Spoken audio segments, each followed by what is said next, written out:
Hi guys, welcome to Vibrant Vibes. நான் உங்கள் சரணி. இன்றைக்கி சிறகடிக்க ஆசை சீரியல் என்ன இருந்துச்சுன்னு பார்க்கலாமா?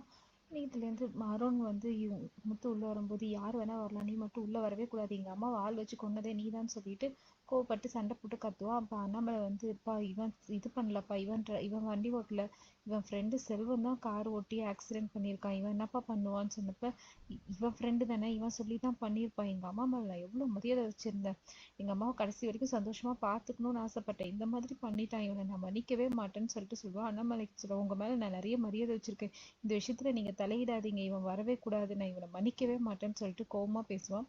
அண்ணாமலையும் எவ்வளோ சொல்லி பார்ப்பார், ஆனால் கேட்க மாட்டான். உடனே மீனோட அம்மாவும் சொல்லுவாங்க, கடைசியாக ஒரே ஒரு தடவை முகத்தை பார்த்துட்டு போட்டோம் விடுங்கன்னு சொன்னோடனே, நானும் மனுஷன் தான், எனக்கும் எமோஷன்ஸ் இருக்குது, நான் இவனை உள்ளே சேர்க்கவே மாட்டேன்னு சொல்லிட்டு சொல்லிடுவான். அவங்க அண்ணாமலை சொல்லுவாரப்பா, இவன் கார் ஓட்டலப்பா, இவன் ஃப்ரெண்டு தான்ப்பா கார் ஓட்டியிருக்கான்னு சொல்லிட்டு சொல்லுவான். இவன் தான் சொல்லி பண்ணியிருக்கிறான், என் மேலே கோவத்தை எங்கள் அம்மா வச்சு இது பண்ணிட்டான், இதுக்கப்புறம் எங்கள் அம்மாவை நான் எப்படி பார்க்க முடியும்னு அவனே சொல்லுவான். வேணா உங்கள் அக்கா வேணா போய் பார்க்கட்டும், எனக்கு அதில் ஆச்சரியம் இல்லை, ஆனால் இவன் மட்டும் பார்க்கவே கூடாது சொல்லிட்டு சொல்லிடுவான். உடனே மாலையை வச்சுட்டு 2 பேருமே வெளியில் வந்துருவாங்க. இங்கே வந்து ஸ்ருதி வீட்டை காமிப்பாங்க. ஸ்ருதியோட அப்பா வந்து அவங்க அம்மா கிட்ட பேசினு இருப்பாங்க.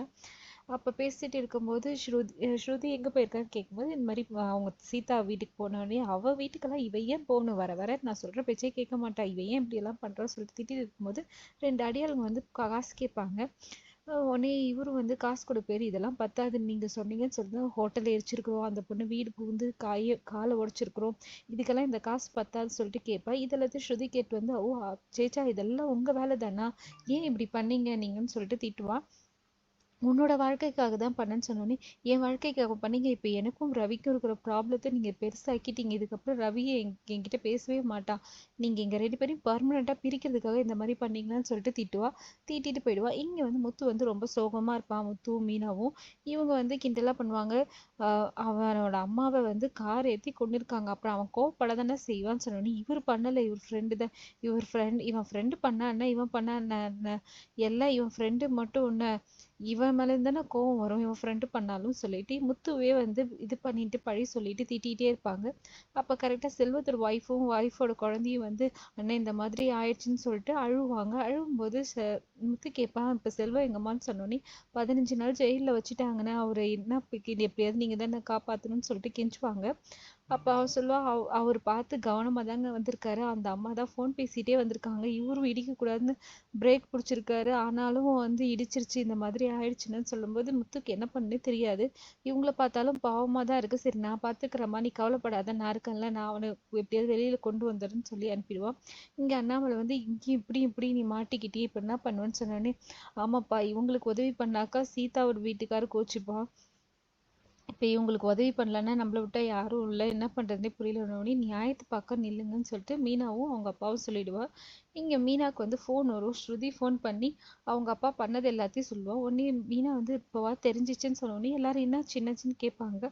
இந்த மாதிரி நீத்தோட ரெஸ்டாரண்ட்டை வந்து கொளுத்துனது, நீத்து அடித்தது யாருன்னு தெரிஞ்சிருச்சுனோடனே, அது யார் இவன் தானேன்னு சொல்லிட்டுனோடனே, இவர் ஒன்றும் பண்ணலை, அதெல்லாம் அவங்க அப்பா தான் பண்ணியிருக்கணும்னு எல்லாருக்கும் ஷாக் ஆகிடும்.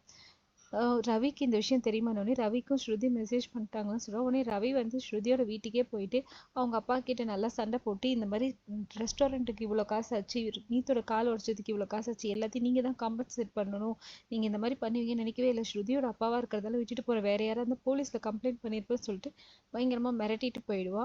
இங்கே வந்து ஸ்ருதியும் வந்து அப்செட்டாக திட்டிட்டு போயிடுவா. எங்களை பர்மனெண்ட்டாக பிரிச்சுட்டீங்கல்ல நீங்கள் சொல்லிட்டு திட்டிட்டு போயிடுவா. இங்கே வந்து முத்துவும் மீனாவும் வந்து செல்வத்தை வெளியில் எடுக்கிறதுக்காக விஜயா பார்த்த அதே லாயர்கிட்டே வருவாங்க. லாயர் பேசிட்டே இருக்கும்போது அவங்க ஹஸ்பண்ட் வந்து அடிபட்டு வந்தோடனே லாயர் போயிட்டு என்னங்காச்சு ஏதாச்சுன்னு சொல்லிட்டு அன்பா அக்கறையாக விசாரிப்பாங்க. அதை பார்த்தோன்னே முத்துக்கு மீனா ஞாபகம் வந்துடும். இதோட இன்னைக்கு எபிசோட் முடியுது.